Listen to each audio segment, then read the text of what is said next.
교재 58페이지를 보겠습니다. 이방인 신자들이 모세의 율법을 지킬 필요가 있는지 대한 문제로 소란이 일어나게 됩니다. 이에 예루살렘에서 사도들과 장로들이 함께 모여 회의를 합니다. 베드로는 이방인에게 율법을 강요하지 말자고 주장했고, 바울과 바나바는 이방인 중에 행하신 표적과 기사를 보고합니다.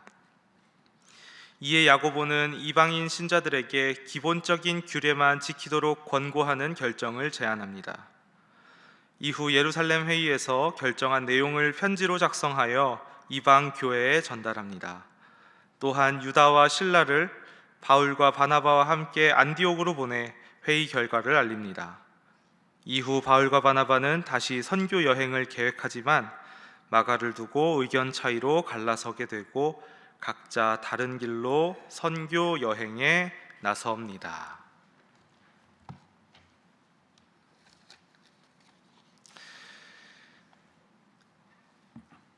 사랑하는 신일의 성도 여러분, 사도행전 15장은 초대교회가 직면했던 가장 큰 위기와 갈등의 순간을 기록하고 있는 장입니다. 이 이야기는 단순히 역사적 사건이 아닌 복음의 본질과 교회의 정체성이 걸린 중대한 전환점을 담고 있는 것입니다. 오늘 사도행전 15장 말씀을 통해 교회의 위기와 갈등 속에서 바른 길로 인도해 가시는 성령님의 이끄심을 바라보며 기도하는 시간을 가지겠습니다. 사도행전 15장은 누가가 기록한 사도행전에서 가장 중요한 장이라고 해도 과언이 아닙니다. 사도행전은 총 28장으로 구성되어져 있는데 구조적으로도 가장 가운데에 위치하고 또 신학적으로도 가장 중요한 부분에 위치하는 것이기 때문입니다. 과연 어떤 일이 있었기에 이토록 중요하다고 말씀드리게 되는 것일까요? 문제는 안디옥 교회에서부터 시작되었습니다. 15장 1절의 말씀입니다. 어떤 사람들이 유대로부터 내려와서 형제들을 가르치되 너희가 모세의 법대로 할례를 받지 아니하면 능히 구원을 얻지 못하리라. 이것은 단순한 의견 차이가 아니었습니다. 구원의 본질에 대한 이야기이지요. 근본적인 도전이었습니다. 이 갈등의 핵심에는 하나님의 백성이 되는 조건이 무엇인가에 대한 질문이 있었습니다. 유대주의자들은 이방인들도 먼저 유대교로 개종하고 할례를 받아야만 참된 그리스도인이 될 수 있다고 이야기하는 것이었습니다. 이것은 우리가 잘 알고 있는 오직 주님의 은혜로 얻는 구원이라는 복음의 핵심을 위협하는 것이었습니다. 바울과 바나바는 이 가르침에 강력히 반대했습니다. 2절 말씀은 그들이 적지 않은 다툼과 변론을 하였다라고 이야기하고 있는데 이것은 굉장히 절제된 표현입니다.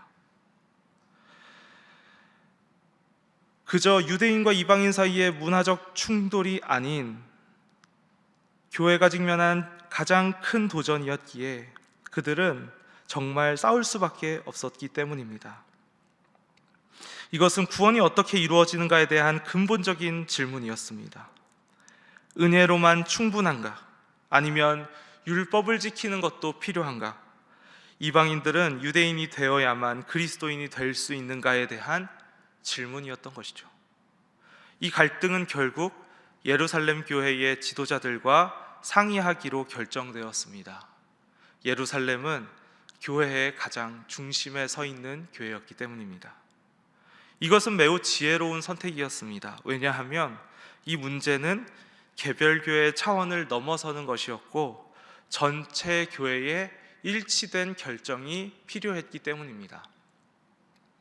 여기서 우리가 주목할 점은 이 과정에서 보여준 초대교회의 태도입니다.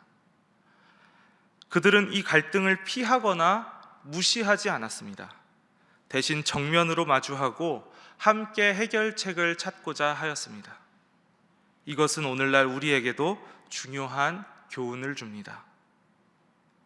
교회는 언제나 도전과 갈등에 직면할 수 있습니다. 그러나 중요한 것은 그 갈등을 어떻게 다루느냐입니다.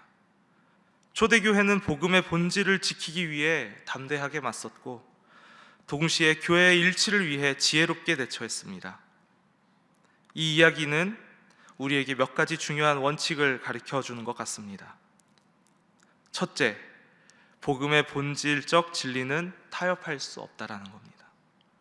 두 번째, 중요한 문제는 교회가 함께 모여 성령의 인도하심을 구해야 한다는 것입니다. 마지막으로 갈등은 피하는 것이 아니라 마주해야 된다.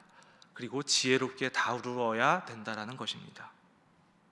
오늘 우리도 다양한 도전과 갈등에 직면할 수 있습니다. 그때마다 우리는 초대교회의 모습을 기억해야 합니다. 복음의 본질을 지키되 지혜를 구하며 교회의 일치를 위해 최선을 다하는 것입니다. 이것이 바로 하나님이 원하시는 하나님 자녀, 하나님 백성의 은혜를 구하는 길입니다. 구원은 오직 그리스도를 통한 하나님의 은혜로 얻는 것임을 굳게 믿으며 동시에 그 은혜 안에서 서로를 이해하며 받아들이는 것입니다. 우리도 이런 은혜의 길을 걸어가는 교회가 될 수 있기를 소망합니다. 여기서 첫 번째 기도 제목입니다. 복음의 본질을 지키되 성령의 지혜를 구하며 교회의 일치를 위해 최선을 다하게 하소서. 복음의 본질을 지키되 성령의 지혜를 구하며 교회의 일치를 위해 최선을 다하게 하소서.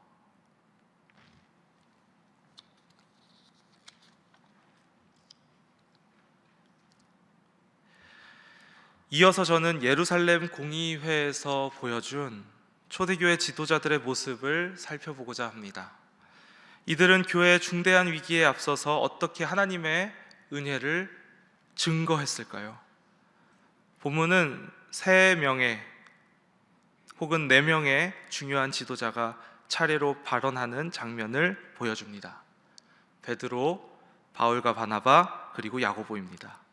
이들은 각자의 경험과 또 생각을 통해 하나님의 은혜를 증거했습니다. 먼저 베드로가 일어났습니다.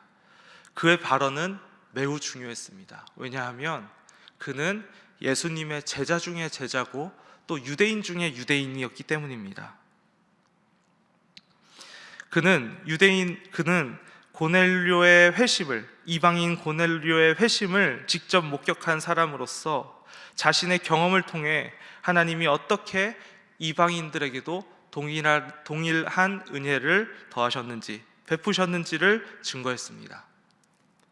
8절에 기록된 베드로의 증언은 하나님이 이방인들도 우리와 같이 성령을 받게 하시고 믿음으로 그들의 마음을 깨끗하게 하셨으며 우리와 그들을 차별하지 않으셨다라고 말합니다. 이것은 단순한 관찰이 아닌 하나님의 은혜의 보편성에 대한 강력한 선언이었습니다. 10절에서 베드로는 우리 조상들도 매지 못한 멍에를 왜 이방인들에게 지게 하려냐 하면서 율법주의를 강력하게 비판했습니다. 이것은 구원이 오직 예수님의 은혜로 말미암는다라는 것을 분명히 하는 것이었습니다. 그 다음으로 바울과 바나바가 말했습니다. 그들은 우리가 앞서 살펴봤듯이 이방인들 가운데 하나님이 행하신 표적과 기사들을 말하고 증언했습니다. 이들의 증언은 실제적인 선교 현장에서의 경험이었습니다. 하나님이 어떻게 이방인들 가운데에서 일하시는지 직접 목격한 것들을 이야기한 것입니다. 마지막으로 야고보가 일어났습니다. 그의 역할은 매우 중요했습니다. 야고보는 성경을 통해서 하나님의 뜻을 해석하고 실제적인 해결책을 제시했습니다. 그는 아모스 선지자의 예언을 인용해서 이방인들의 구원이 하나님의 그 영원한 계획 안에 있었음을 이야기하고 있습니다. 그렇다면 우리는 이 세 지도자의 증언을 통해서 무엇을 발견할 수 있을까요? 모양은 다르지만 새 지도자의 모습은 모두 하나님의 은혜를 증거했습니다. 인간의 노력이나 율법의 행위가 아닌 하나님의 주권적인, 하나님이 이끌어 가시는 그 은혜를 강조한 것입니다. 베드로의 경험이나 바울과 바나바의 그 선교 사역이나 야고보의 성경 해석 모두가 한데 모여 하나님의 은혜를 강조하고 있는 것입니다. 또한 그들은 각자 고유한 방식으로 진리를 증언했습니다. 베드로는 자기의 체험을, 바나바는 선교 현장에서의 이야기를, 야고보는 성경적 해석을 통해서 증거한 것이죠. 그리고 이것은 모두 교회의 일치를 위해 힘을 모은 것이었습니다. 초대교회 지도자들의 모습을 통해 우리가 어떻게 하나님의 은혜를 증거하고 있는지 돌이켜보면 좋겠습니다. 왜냐하면 우리들도 이 지도자들처럼 각자의 자리에서 하나님의 은혜를 증언하도록 부름받은 사람들이기 때문입니다. 때로는 베드로처럼 경험을 통해서, 또 때로는 바울과 바나바처럼 사역을 통해서, 때로는 야고보처럼 말씀을 통해서 하나님의 은혜를 증거할 수 있습니다. 우리 모두는 하나님이 부어주시는 은혜의 증인입니다. 그렇기에 이 지도자들이 보여준 모범은 오늘날 우리에게도, 우리 교회에게도 큰 도전이 됩니다. 우리도 그들처럼 하나님의 은혜를 신실하게 증거하고 교회의 일치를 위해 헌신하면서 복음의 진리를 수호하는 지도자들이 되어야 하겠습니다. 새벽 제단을 쌓는 우리들은 우리 교회의 앞장서는 지도자들입니다. 하나님께서는 지금도 당신의 은혜를 기억할, 그리고 증거할 지도자들을 찾고 계십니다. 우리 모두가 각자의 자리에서 하나님의 은혜를 증거하는 신실한 증인이 될 수 있으면 좋겠습니다. 두 번째 기도입니다. 하나님의 은혜를 증거하며 복음을 수호하게 하소서. 하나님의 은혜를 증거하며 복음을 수호하게 하소서.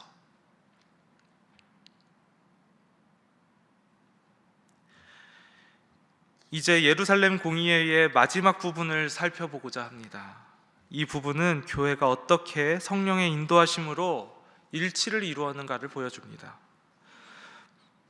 본문은 교회의 중대한 결정이 어떻게 실제적으로 실행되었는지를 보여주기도 합니다.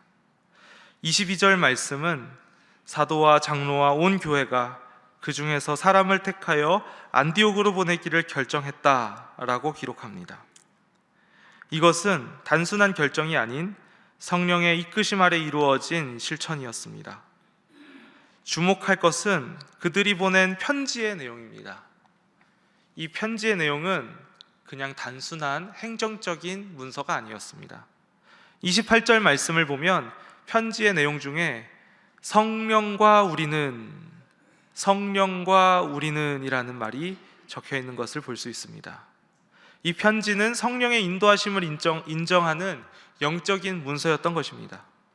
편지의 내용을 보면 그들이 요구한 것은 최소한의 것들이었습니다. 우상의 제물과 피에 목매어 죽인 것과 음행을 피하라는 것이었습니다. 이것은 이방인들의 구원에 율법의 짐을 지우려고 하지 않으면서도 실제적인 교제를 위한 기본 지침을 제시한 것이기도 합니다.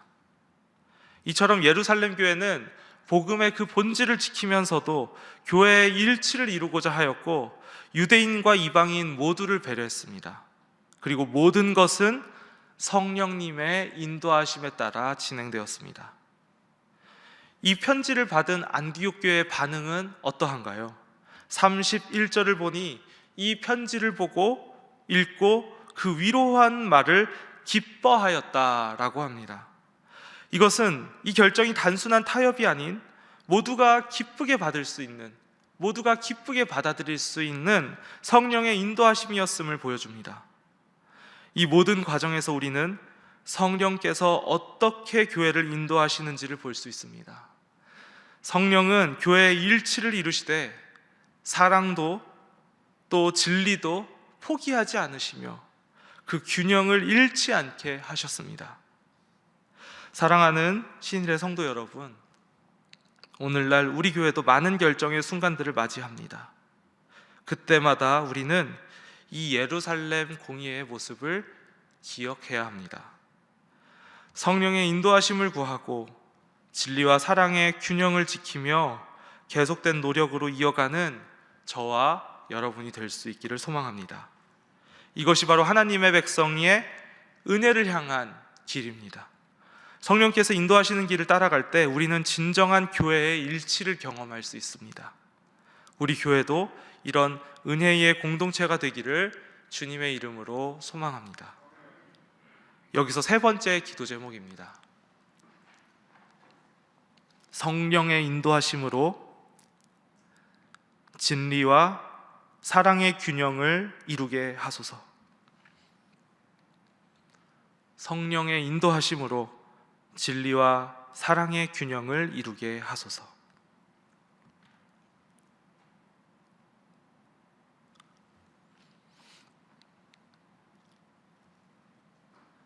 우리는 오늘 초대교회 그리고 예루살렘 공의회의 문제를 해결하는 그 모습을 바라보면서 사도행전 15장 말씀을 통해 세 가지 기도 제목을 얻었습니다.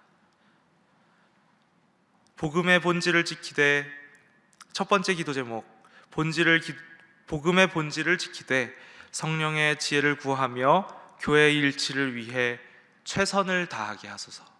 두 번째 기도 제목, 하나님의 은혜를 증거하며 복음을 수호하게 하소서. 세 번째 기도 제목, 성령의 인도하심으로 진리와 사랑의 균형을 이루게 하소서. 이 기도 제목들을 놓고 기도하시고 또 가정과 직장, 개인의 그리고 우리 교회의 공동체와 또 환우들과 또 위임 목사님을 위해 기도하시기 바랍니다. 기도하겠습니다. 주여 믿습니다. 주여 믿습니다. 주여 믿습니다.